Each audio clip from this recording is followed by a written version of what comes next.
Hey, out here on the road with CowboyWorld. This is A.D. Haddon, and for those that don't know, you are Wilbur Roberts. Man, this is amazing. I like your setup out here. Thank you. All right, appreciate it. So people gonna be wondering, like, man, they know you from roping, they know you from having good horses and horsemanship, and I said, man, you know what? The best place I need to go next is out there on the north side with my friend Wilbur. He's been very supportive to me through my career doing this here, and he's always have some amazing horses. Let's give him a little background on you when it comes down to horses and horsemanship here on the north side, and how did you get installed? How did you get involved with it? It all started with my dad, my mother. My uncle Jimmy Powell really set the foundation. Jimmy Powell, who was he? He was a guy on the north side that had a pen, a lot of calves, a lot of steers. Are you serious? That's pretty much where a lot of guys come through, rope with us. Yeah, and the older guys, the younger guys.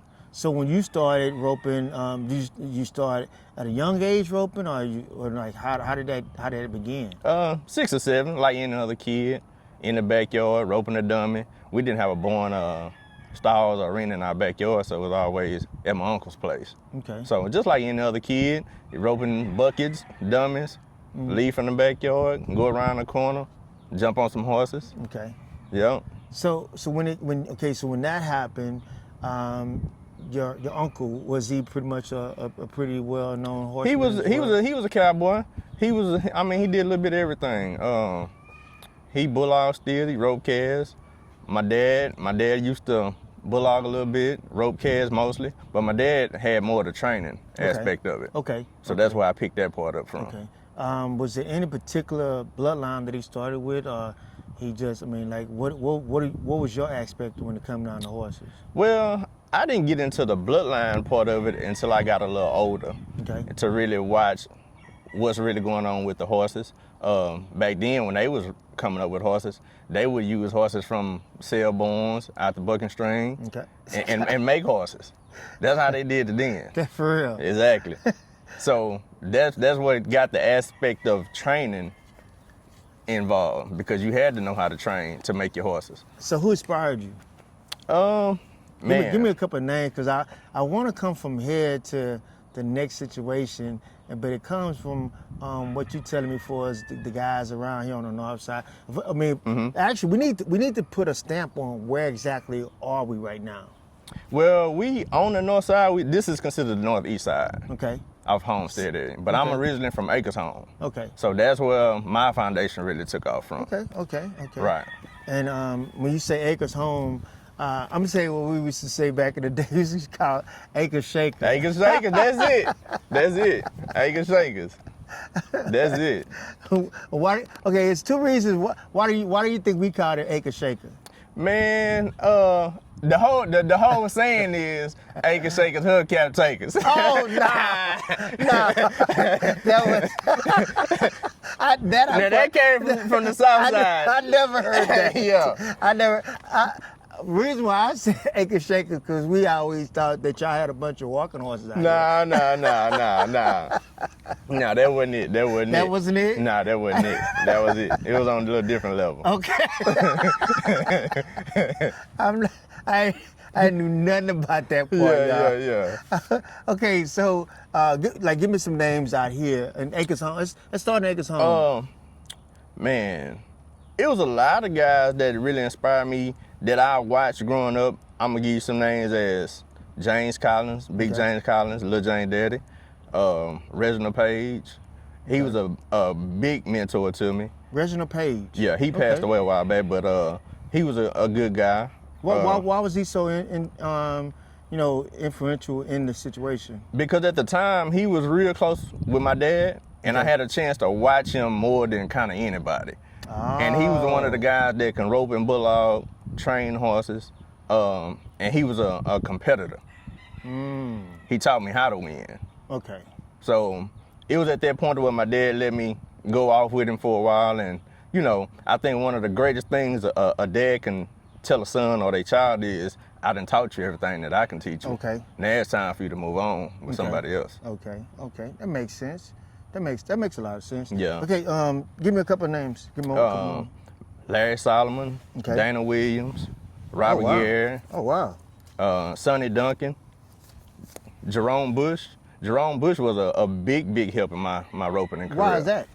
When I was young, I won my first buckle right over here at Bruno's. Okay. And Jerome Bush gave me that buckle. He presented it to me, and he told me, he say, whenever you start roping bad, just always remember to have fun. Okay. Yeah. Makes sense. So I talked to him a bunch about roping in my career. Okay. Right. And plus, he was a horseman. He trained a lot of his own horses. You say horseman, like that.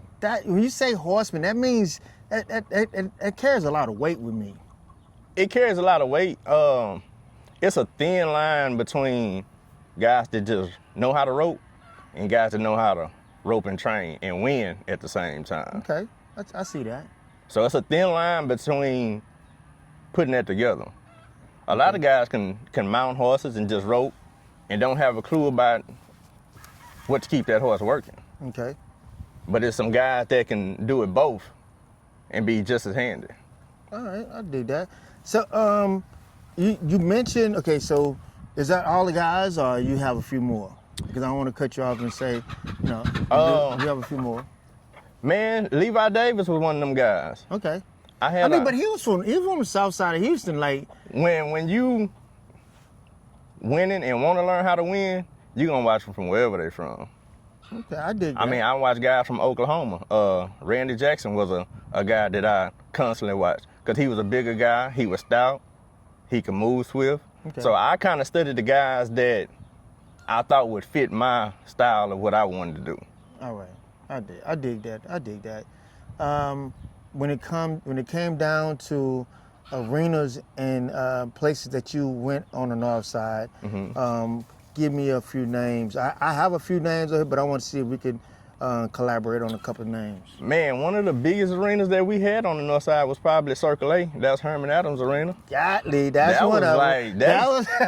That's like the Thunderdome Are you on serious? the north side for us. Wow. Yeah. I mean, Circle A was like it was the number one arena. I mean that I wrote down here. That arena has so much history on the north side and plus Acres Home. I mean, Circle A. Yeah. Okay. I mean, a lot of Cowboys came through there.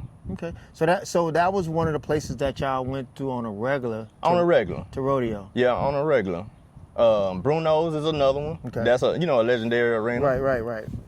Right. Definitely Bruno's, but let's say Circle A, Bruno's. What about Cut Road?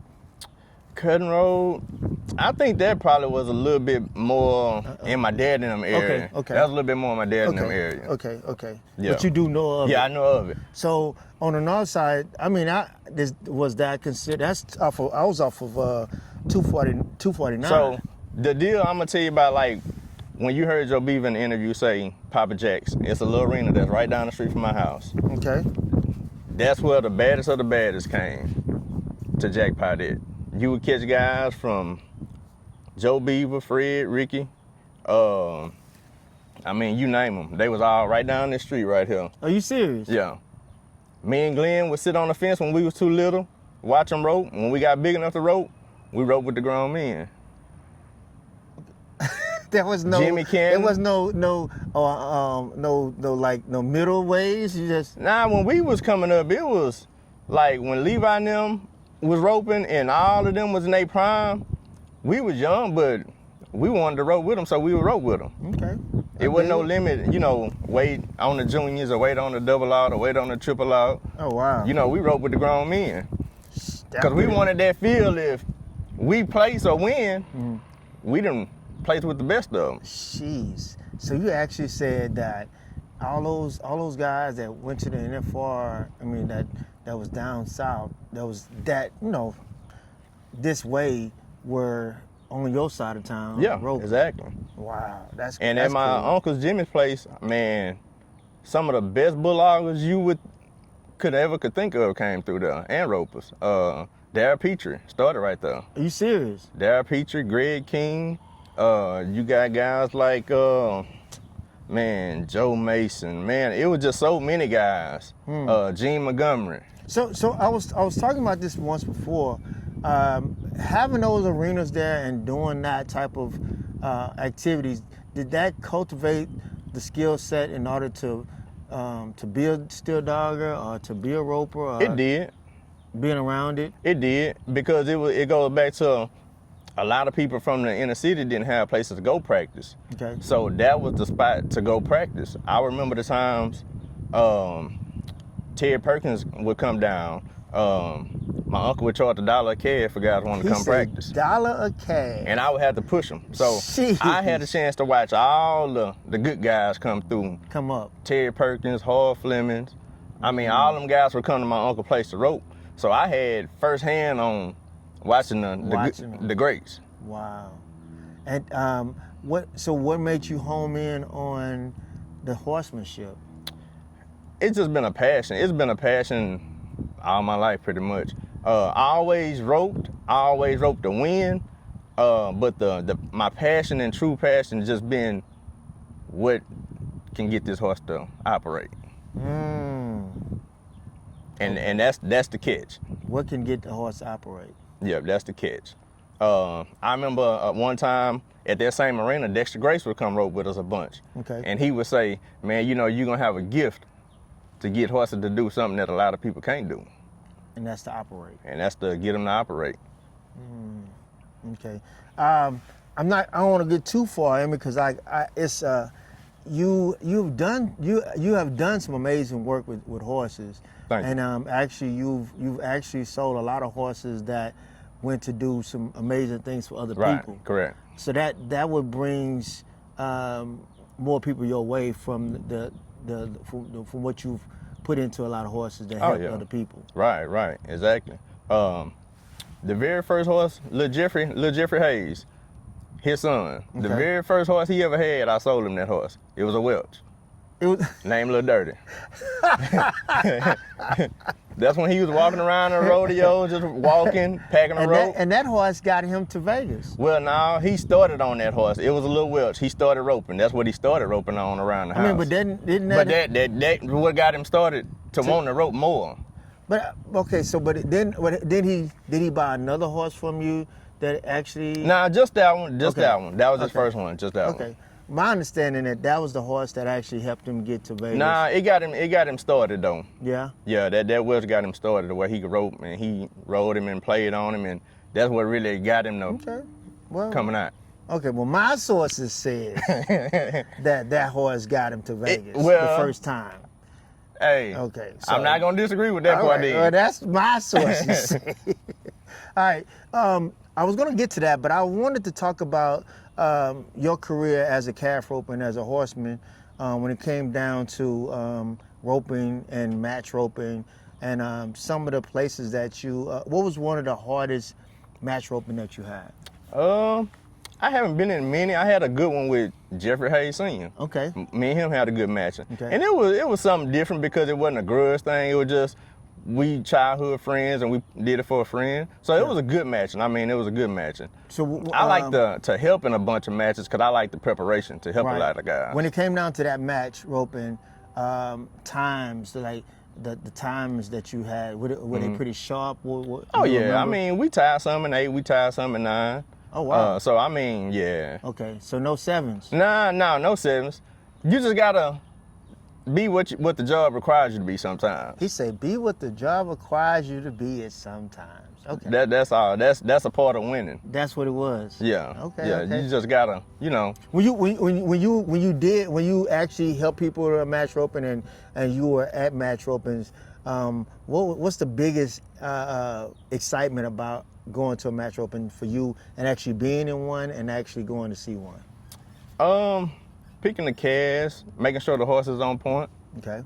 That's my whole theory. Okay. If the horse is not on point, then it's gonna be a hard match roping. It's gonna be a hard match roping if the horse is not on point. Exactly. But the rider already got to be on point. Yeah, he got to be on point, but the horse is gonna be 90%. Okay. Makes sense. If there was anyone that you wanted to match back in the day, who would it have been? Man, you talking about me as a little kid want to match an older guy, or just kind of what you mean? In between. Man, Did you have a goal? I really didn't have a goal on matching, because matching really just wasn't my deal. Okay. I liked just the whole aspect of the rodeo part of it. Okay. Matching just wasn't my deal. When I was growing up, I matched a bunch of people in my backyard. I mean, I matched Fred, I matched Joe, I matched Ricky, I matched them all. Roping and tying the dummy. Come on, man. I think that was every kid goal. You know, it was a time that me, Chris Walden, Charles Walden, and Glenn would have Vegas in our backyard roping and tying the dummy. Jeez. So like what the little kids doing now, we done all that. What was that like? What was that like to dream to have that type of dream, man? Man, it was good. It was good. I think everybody that kind of rope cast coming up, I know in my generation and the guys that I hung around with, that was a goal. You know, wanting to go to Vegas and and see that. Did y'all talk about it? Yeah. Oh, yeah. Stop it. 1, 2, 3.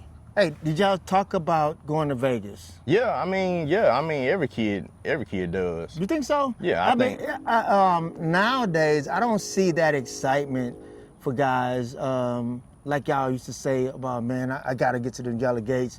It seems like that was a major goal for guys to want to do. I really don't see. I don't hear people talk about that being a major goal. I mean, I guess it just depends on the person and where they at with their roping in their life, how they look at the craft that they in. Okay. It just depends on them. So when you were coming up as a calf roper, was what have been some of the situations that could have got you in position to go to NFR? You know, I think as I got older, and then I realized more and more what I really wanted to do in life. Oh, okay. So that goal didn't really mean as much as it did then. Okay. So the end goal was to have a foundation for yourself, have a foundation for your name, what you want to build, your legacy. Okay. To accomplish some things that nobody in your family ever accomplished. Okay. So I think now, with doing what I've done, I probably surpassed a lot of stuff. Yeah, I dig that. Yeah. So, I mean, I wouldn't change it. Okay. That makes sense. Yeah. That makes sense because when you think of getting a good horse and horsemanship and a good trained horse, a lot of people put you in that top 10. Yeah. It's a lot of good guys out there that can train. Yeah. So let me ask you a question. I'm gonna do a special on Mr. Charles Wilson. I'm gonna do a special on him coming up shortly. And how did he impact your life? Charles Wilson. I'm trying to see Charles Wilson. All right, let me stop it. Stop. Charles Williams. Oh, okay. Big Charles Williams. All right, 1, 2, 3. I'm going to do a special on Charles Williams shortly. What would be? How did he have any impact on you as a horseman, or did you watch him, or how did he help? Yeah, Charles Williams was a big influence on me, especially growing up and watching him catching the end of his roping and stuff that he could do with a horse. I mean, he had a big impact on me, and definitely because with Justin, me and Justin was some of the best of friends growing up. Okay. So watching Charles rope and then watching them operate with horses, and that's another thing. He knew how to get them to operate. Ah. So I was in tune with anybody that could get one to operate. Okay. You was in tune with the ones that was winning and the ones that can actually get the horse to operate to win. Right. Ah. There's a lot of good horsemen out there. I think one of the guys that's real good with him, Chris Rowland. He's another good one. Okay. Yeah. Chris Rowland, I see Chris Rowland as a straight cowboy when it comes down to with a rope and a gentleman. But I mean, shoot, you have to be a horseman too, right? He's one of the top. That goes back to that thin line I was telling you about, the guys that can really train, rope and compete, and guys that just can rope. So he's one of the top that I consider one of the elite from my generation. Okay, makes sense. Yeah.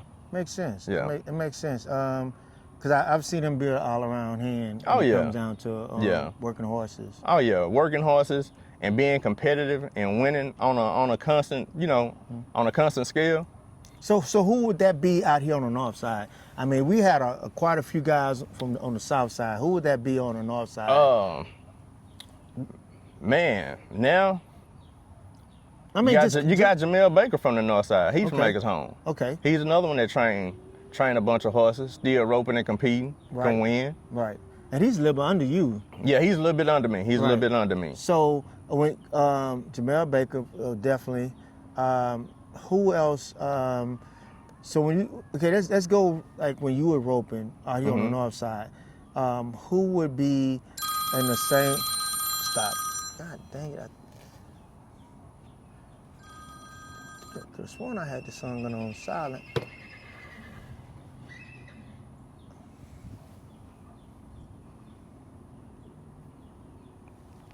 All right, 1, 2, 3. A couple of guys from the north side that that was around your era that roped with you. Who are some of those guys? Man, I had a good buddy, Charles Walton. He passed away like a year ago. He was real good. Okay. Growing up, we was childhood friends. He was a guy that I considered that was one of them guys that was elite. Okay. So what was this? What would been some of his highlights in his career? You think? Now he was a match roper. Oh. Now he was a match roper. Okay. I mean, he would match any day of the week. Okay. He had some of the best match ropers. Him and Ricky Cooper had several match ropers. Are you serious? Yeah. Nah. Yeah. Now that's a north and south side Nah, deal. That man, yeah. come on. You serious? A lot of guys gonna see that on here. What? Charles Walton and Ricky Cooper, some of the best match ropers that you could ever see. Jeez. Now that's a first for me. Nah, I mean I witnessed all of them. Okay. I had a match with Levi one day at Mr. Duncan's. Oh, for Yeah. You came to the south side? I came to the south side several times. The very first time I came to the south side, I was probably 15. Willie Murray took me over to Levi house. Yeah. I didn't know where I was going. He said, well, man, I got a guy that want to match you on the post. We went to Levi house.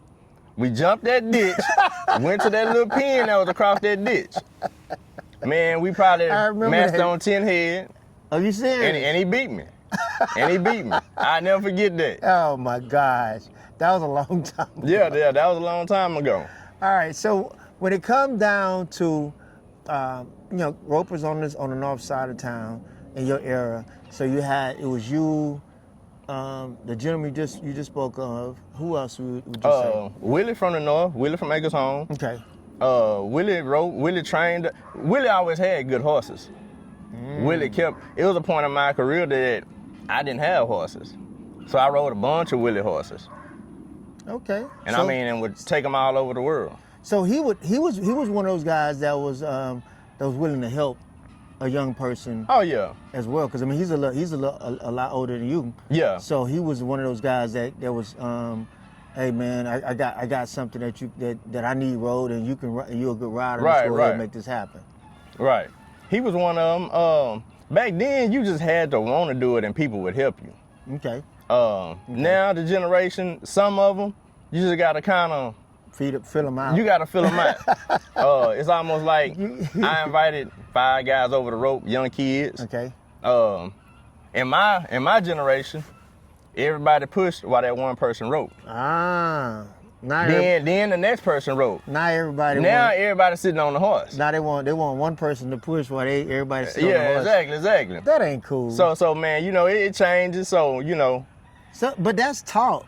That's taught. Yeah, we was taught that as when we was growing up. For example, me, Glenn, Chris Charles, JB Collins. Every summer we would have to tear down my uncle's whole roping pen and rebuild it. And the purpose of that was he kept calves, he kept steers. So if y'all want to practice, redo the whole pen every summer. Okay. He didn't charge us nothing to practice. Yeah, but that helped. But that taught you how to work for something. Okay. Ain't nothing free. That makes sense. That makes a whole lot of sense. Exactly. That makes a whole lot of sense. Wow. Yeah, so it just depends. I mean, it just depends on your work ethic, coming up. Okay. So let's talk about this right here. When it comes down to horses, I got guys that, like you said, would just go to a sale barn and pick up a horse, and if it's a young horse, he would work it from there. And then once you start getting into more horses with certain characteristics, Right. give me a couple of bloodlines that you've worked with. I kind of like the older bloodlines, the Docolinas, Okay. the Smart Little Linas. I like the older bloodlines compared to some of the newer bloodlines, because the newer bloodlines are so smart and intelligent. Sometimes you almost have to train them at a little slower pace and be careful with your training. Because they'll be going to they just catch on like that. Yeah, you can't show them too much too fast. They just super athletes. I mean, it's good for the business, for the industry, but you just got to know what you're doing when you train them. Right. So, okay, give me one that bloodline that you like now, and then one that that's your top tier bloodline right now. You can't go wrong with a highbrow cat bred horse. Okay. You can't go wrong with them. You can't go wrong with the Pepto Boomsmall horses. And you know what's so crazy? That's what I've always heard coming lately. They all have they quirks to them. Yeah.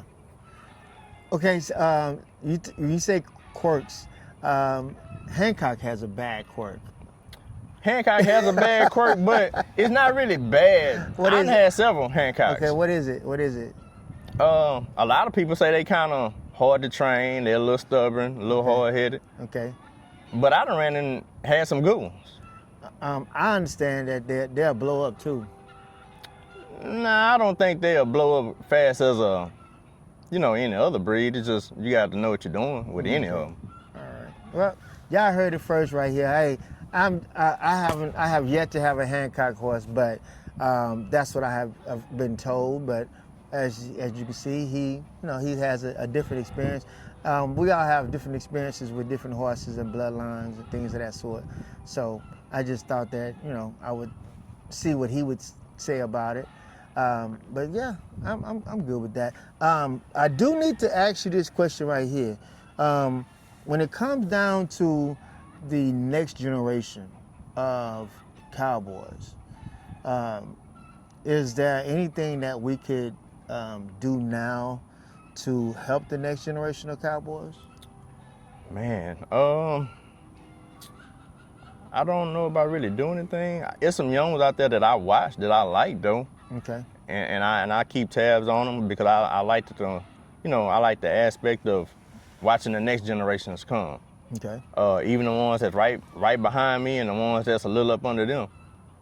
Just to name a few, Lil Jermaine Walker. Okay. Lil Junebug, like them guys. I mean, they gonna be our next generation. Yeah, I can see that because they've been trained differently. They've been trained, I would say kind of sort of like how your generation came up. Right. But their parents are your generation, so they kind of like say, hey. But it goes back to that same, you gotta want it. Okay. You gotta want it. Yeah. No matter if somebody sitting in front of you, it's gonna be what you gonna do with the opportunity. It's just like not having all the access to everything. You still gotta find a way to get it. Like I never did have a born arena in my backyard, but my pattern has always kind of been the same. Even after school, I'll get out of school, go home, go to the barn, ride horses. And that just continued on. It just depends on how bad you really want it with anything. Well, y'all heard it right here, man. I had to come to the north side to talk to a calf roper and a horseman, all-around guy when it comes down to knowing the disposition of horses and how to work with that. If they want to get in touch with you for as getting a horse bred or actually getting a horse trained, I would say, what would they do? They can easily contact me My number is 832-725-1971. Wilbur Roberts at WR Road Parcels. Man, y'all heard it first right here on the road with Cowboy World, man. Thank you so much for taking out the time. Man, it was a pleasure always, every time. To talk and talk about a little history, man. Stay tuned for more. It's 80 Hatton Cowboy World.